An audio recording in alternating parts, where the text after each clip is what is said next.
to me, a successful business is not just one that makes a lot of money. That's great. But we all know people that have a ton of money who are unhappy or they're too busy to enjoy it. And so like that, I don't think is the right bar. I think a successful business, if we're talking about it, is really one that gives you the life you want and, gives you that flexibility and freedom, and you make the money you want and everything else.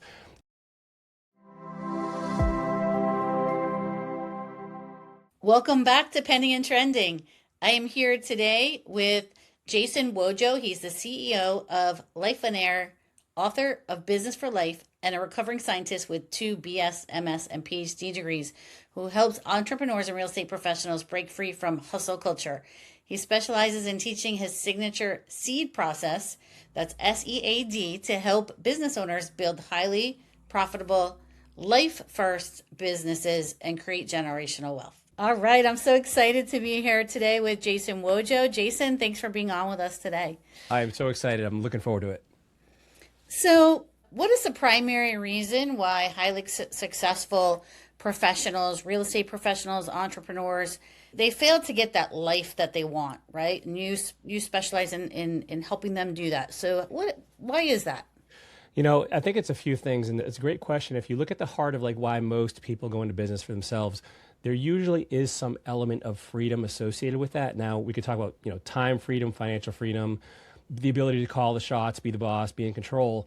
And what can happen is, I think part of the nature of being an entrepreneur is being driven to opportunity and to learn, to grow, to expand. And so like we start having some success in business, and that's intoxicating. And we get the acknowledgement and the accolades and the financial rewards that come along with it. And that can be super, super enticing and really something that draws you in. But the other thing I think is maybe even more important is most business owners, and it doesn't matter what business we're talking about here, most business owners will create a business at the forefront of their head and their mind, and they really don't take the time to figure out what they want their life to look like. And so what I really help people do is like, hey, let's figure out what you want your life to look like first, and then we can structure the business around that life. Because most people do the opposite. They have a business and it just takes all of their waking hours and their attention, and then life gets the crumbs, when in fact, like if you really think about why you went into business to begin with, like it probably was to have a better life. Absolutely, absolutely. So many important messages in that one short sentence. Right.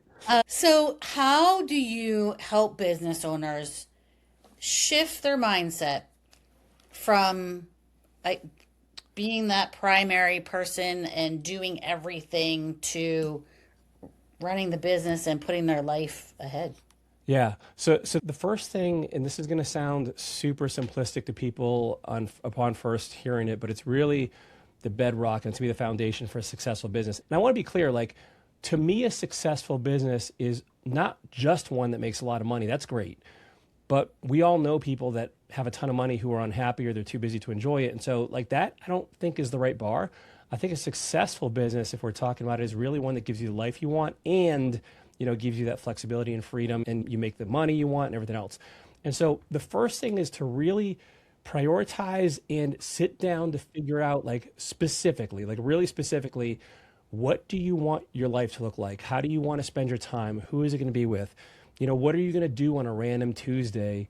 And then with life and by the way, like what do you, at the end of your life, you're not going to wish you did one more deal. You're not going to wish for one more listing or one more transaction. You're going to like have, thoughts about your family and the people you love and the experiences you had. And so like really trying to fast forward to that point and put yourself in that position as you're in your parting days. Like, what are you most likely to regret? And that'll just give you a little bit of a glimpse as to what's most important to you. And then that's going to be the start. The second part of this is understanding that what got you successful and what got your business off the ground early on is not the same thing that will keep you sustainably successful at scale. And the reason is because when anybody starts their business, unless you have venture capitalists or funding or angel investors or something like that, most people bootstrap it, right? They're in there in the trenches, they're doing the paperwork, they're doing their books, they do it all, right? But you can't continue to operate that, because you will get burnt out. You will become overwhelmed. You're going to start dropping balls. You're going to start making mistakes. And then the whole thing kind of comes in and collapses on you. And so you've got to also address two things. And I know I'm saying a lot here and we can unpack this, but you've got to let go of pieces of your responsibilities that are the lower level tasks. And this is one of the very first things you need to do is like look at, hey, I'm doing, 15 things on an average day. These 3 here, I could probably pay someone $20 an hour or $30 an hour to do, or a VA, internationally. And so now you start to free up your time and it snowballs from there. And that's a kind of a overview of the process, but like this is where some of the things you really just need to do as a business owner if you want us to start freeing up your time for the life you want. Absolutely. Like you can see me shaking my head. Yes, through you're talking, and I'm going, yes, I've been there. I've been there, right? I get it. I get it. Same here. So you talk about you created this blueprint, right? Yeah. The SEAD blueprint to help people build a business that functions effectively. Yes. So can we get into that a little bit, and can you break that down for us? Yeah, so it's called the SEAD process, SEAD. I tried as hard as I could, and I couldn't make it SEED to be the actual way you spell seed.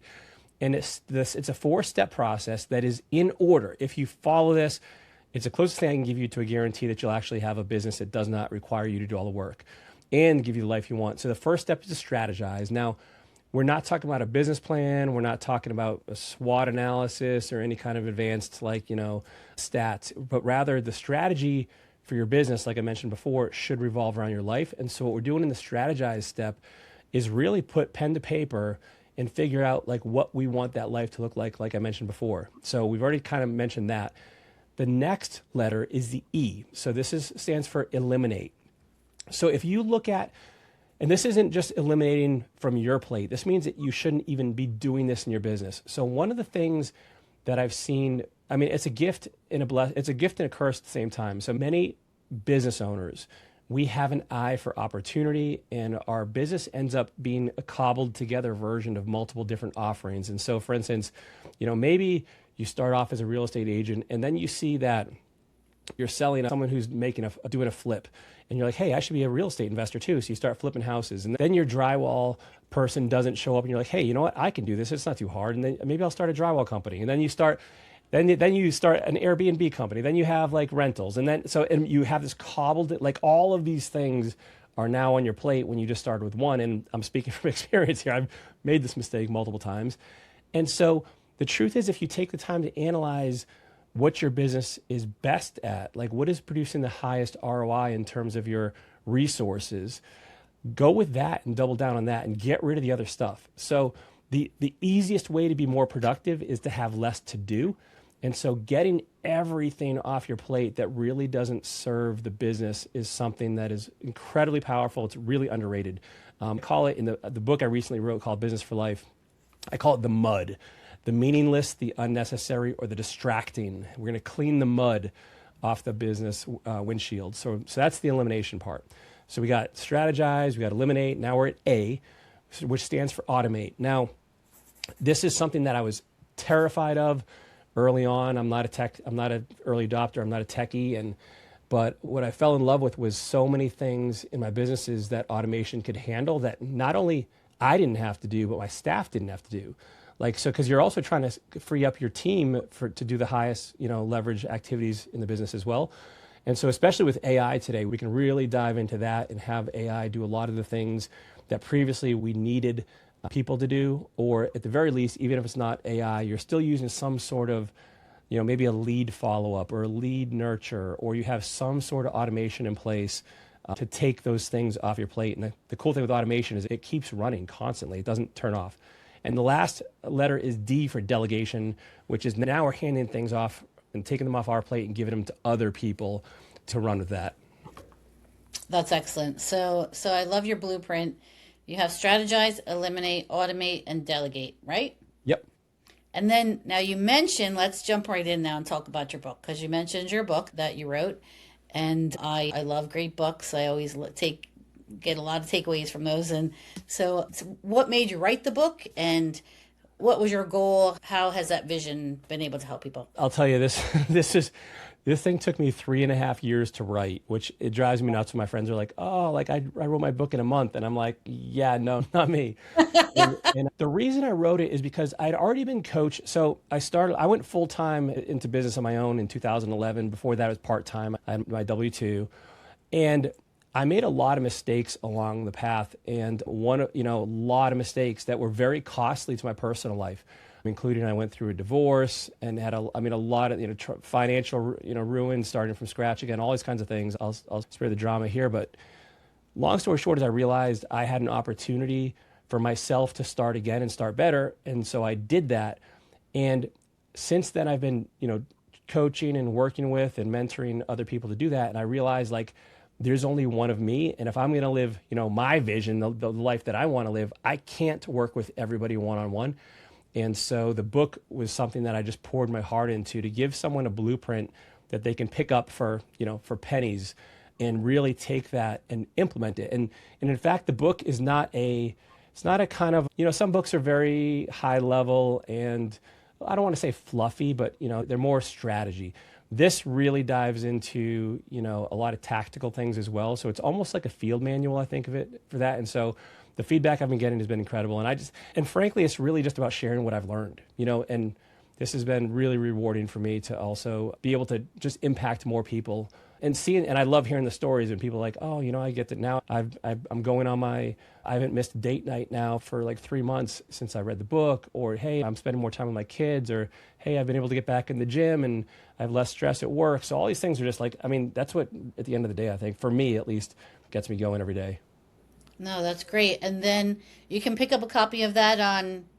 Yeah, you get Amazon, Barnes and Noble, it's everywhere. That's great. Now, let's talk about, you mentioned automating, and there's a lot of AI is such a buzz right now. Yeah. So what do you see? How do you see AI helping people? How do you see that being able to optimize a life first real estate business or other business over the next, say, 10 or 15 years? Yeah, so AI is going to evolve. And listen, there's a lot of doom and gloom and fear around AI. And of course, it's going to take some positions. But especially in real estate, we have the ability, and I think we have a blessing of being in a community. People are always going to need somewhere to live and someone to help them with that. And I believe that. And so we are insulated, meaning our industry will not become irrelevant. However, I do believe we need to look at AI as a tool to help us be more successful. And so, for instance, I can tell you one of the things, and I'll just say this up front, one of the things I would recommend not using AI for, because everybody's looking for hey, how can I use AI for this and AI for that? We can talk about examples for that. But the two things I would not use AI for is I am not a fan of AI writing my content or making my communications. Now, by the way, for instance, Business for Life. Once I was done writing the book, then I used AI to go back and find punctuation and spelling errors and grammatical mistakes. But as far as, especially in real estate, right? It's a person-to-person business. And one of the things that makes someone want to do business with you is the trust that is built. And so for me, if I know, and you can see it on Facebook or whatever social media platform you're on, you can tell when something's written by AI. And there's a very specific structure to it that you start to identify if you've seen it enough. And to me, that interrupts, it breaks up, puts a wall between that trust and the authenticity that someone wants to do business with you. Because if you think about why does someone want to do business with you? It's because of the trust. They like you, they believe in you, and you're interrupting that flow, I think, when you have AI do your writing. Not to say you can't get ideas from AI or ask it for improvements to something you've already written, but that's one area. The other area I would not use AI for, and this is in my businesses, I just made this announcement a couple months ago. I said, hey, we're not going to use AI for any images of people. So I'm not going to use an AI image of myself. And I think it's the same kind of thing. It's misrepresentation. And, we already had this, if we look at, I'm a broker, by the way. And so I'm very familiar of, and you see, agents that back in the day, their business card picture would be 30 years old. And that's not quite, you look at the person, you're like, are you the right person? And that's just, it doesn't seem like a big deal. But I really, in my heart, believe it is, because you want, number one, someone to feel like you are you and you are the person that is helping them. And those are the two areas that I'd recommend perhaps to reconsider using AI. Now, what can you use AI for? I think AI is excellent. For instance, if you're going to create let's say a property, if you want to do if we're talking about real estate agents in particular, like a property listing brochure, or maybe if you're going to do something you're going to create if you're going to run ads, like I think you can get some real benefit from having AI review your copy. Or if you're going to do, so let's say you have a successful sale and you get a testimonial from a seller or a buyer. Well, AI can scan that and say, hey, here's let's say, this thing, you talk to them for 10 minutes, like you may publish the whole thing, but you might just want to have a snippet or a hook or like the most powerful sections of that pulled out for you. AI can do that beautifully. So you're kind of just saving, manpower in some of these illustrations, but there's many more. But like when I look at AI is like, what are the things that you do repetitively that are redundant and that don't really require a living, breathing human? Now, that is, of course, getting a little bit more, blurry with AI now, but like those are some of the first areas I'd look at in terms of examples of like where you could implement AI to start to implement in your business. But I will also say this, and this might sound contrary to what I just said. I would be careful about getting obsessed with AI because it can be another shiny object, and you may be better served by focusing on like, hey, I need to do more marketing or get more clients or have more calls or do more showings or drive more neighborhoods or whatever it is. And AI can sometimes become a little bit of a shiny object that you're just focused on optimizing and streamlining, when in fact you just need to be out there putting in some elbow grease. We sure have a lot of shiny objects in our businesses as entrepreneurs, right? Everybody wants to sell as the next shiny object. Yeah, right. And they're shiny and they are attractive. And, and on one hand, I think you need to be familiar with AI to some extent, but don't let it become like a shiny object, because like in and of itself, like it's not going to make you money. It's the application of AI to a particular function of your business that is the constraint. And so whenever and this is one of the things that I've really learned over the years has been like, at any point in time in our business, there is a single constraint that is the biggest bottleneck. And that's where we need to focus. And we'll always have fires. I get it. Like you're always going to have like a dozen things you could be working on. But the more you're able to focus either your effort or AI or whatever it is on that one specific thing, the more likely you are to kind of move on to the next problem and put that other one behind you. Sure. That's great advice. So you mentioned entrepreneurs and real estate agents, like, okay, well, you're helping others build their generation of wealth by buying and selling. And then you turn around and you're like, oh, okay, well, you know what? I should be buying in investment properties and I should be doing this. And so it's only natural that entrepreneurs and real estate agents end up investing in their own investments. And so what are some common mistakes that people make when they're attempting to acquire new investment producing assets? Yeah, so two immediately pop into my mind. The first one is, and this is not to discourage anyone, but sometimes people aren't financially ready to buy an asset. So for instance, like we'll use rental properties because it's a super easy example. If you are already just barely breaking even financially, so if you have a monthly nut you need to make, and whatever that number is, if it's $5,000 or $50,000, it doesn't matter. And then you go out and get a rental property with a mortgage. What you actually make from that property is way less than so you think hey, the rent's, I'm making $2,000 a month in rent, okay, but let's subtract the mortgage payment, let's subtract all the insurance, and we got a vacancy allowance, we got property management, we got, all these things add to that before you get to the bottom line. And so you might only make a few $100s a month, which is great. That's fine. But if you don't have an account set aside for those unanticipated or unexpected repairs, or when somebody moves out and they trash something and it's beyond their security deposit, and you got to come out of pocket for that, that's where people get into trouble. So as long as you have a little bit of margin in your expenses through your personal life, and or you have, a kind of a slush account or an account that is specifically for capital expenditures, then you're good to go. But if you're not quite there yet, I think you'd be better off served by saving a little bit of that money first and having that available so that when you do have that property, if something ever happens, you're protected. That'd be number one. The second thing I'd say is making sure that so I've become a firm believer in the approach of like many times I feel like it's the dilution of effort that contributes more to our difficulties than the market or our competitors or anything else.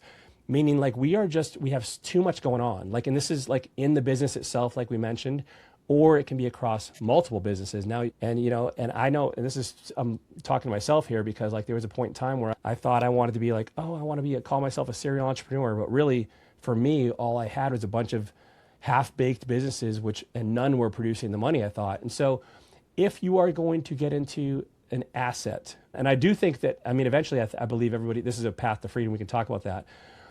You've got to just balance out reality in terms of like how much time and energy do you want to put into this, or are you able to truly have it kind of be hands off for the most part? So if let's say you're an active real estate investor or you're an agent or whatever, like that's your active business.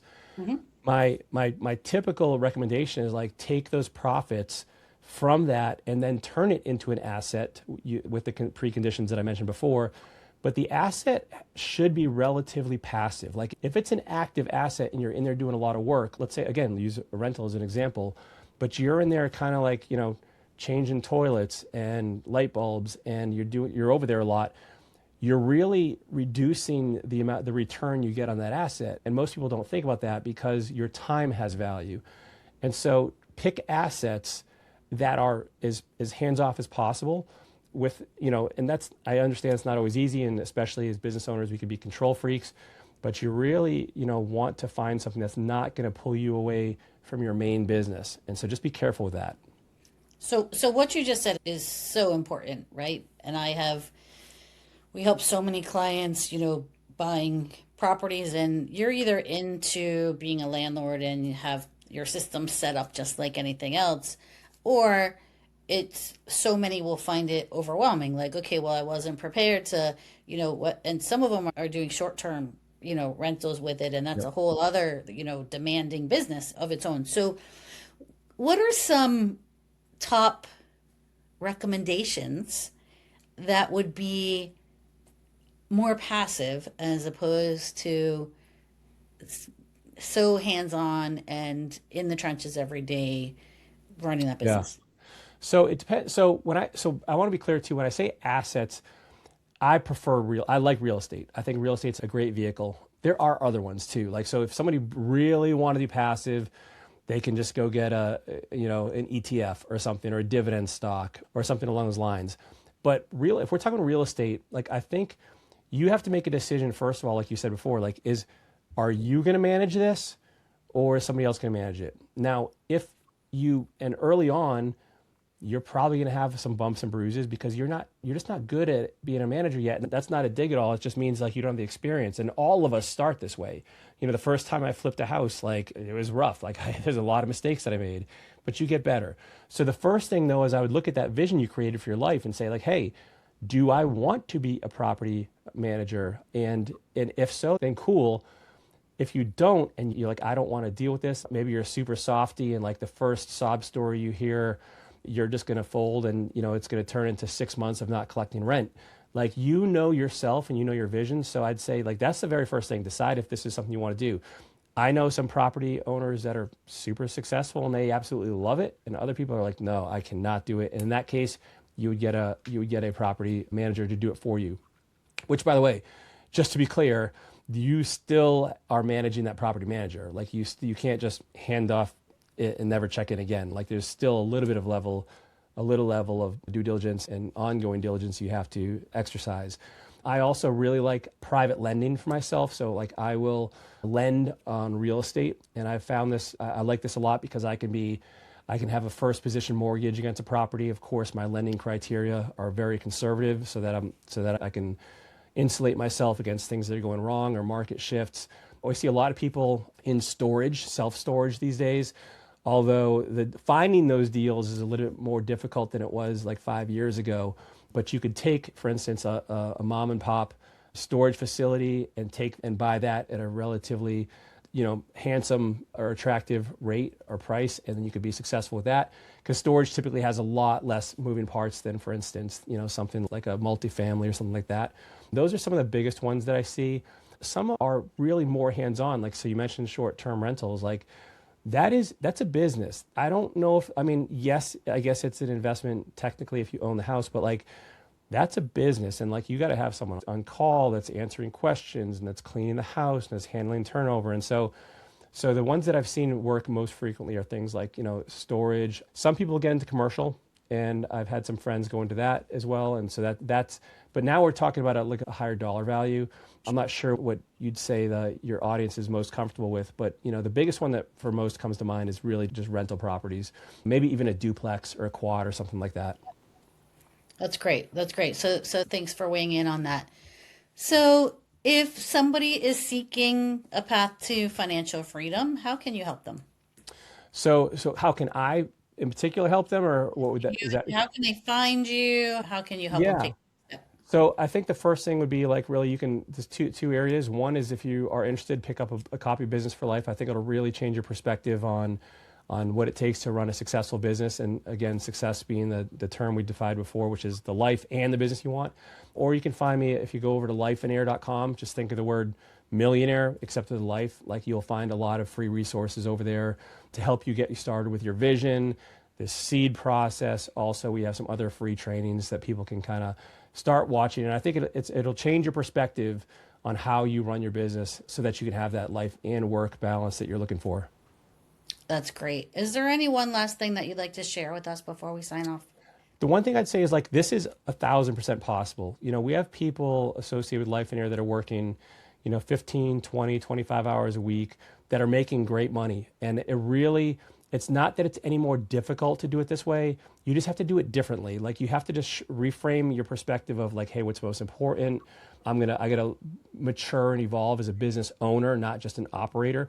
But this is 100% possible. And I'm not saying you're gonna go from, a 70-hour week to a 20-hour week in a month. It takes longer than that. But I just want to encourage you, like, just start prioritizing what's most important, because at the end of all of it, like, it's not about the money, and you're going to make another, whatever it is, another 10 grand, another 100 grand in a year, and you're not going to feel any different. So prioritize the things that matter most to you. Such an important message. Thank you so very much for all of the tips and for joining us today, Jason. Hey, thank you. If this episode was helpful, check out the next episodes of Pending and Trending for more real conversations around building wealth and financial freedom.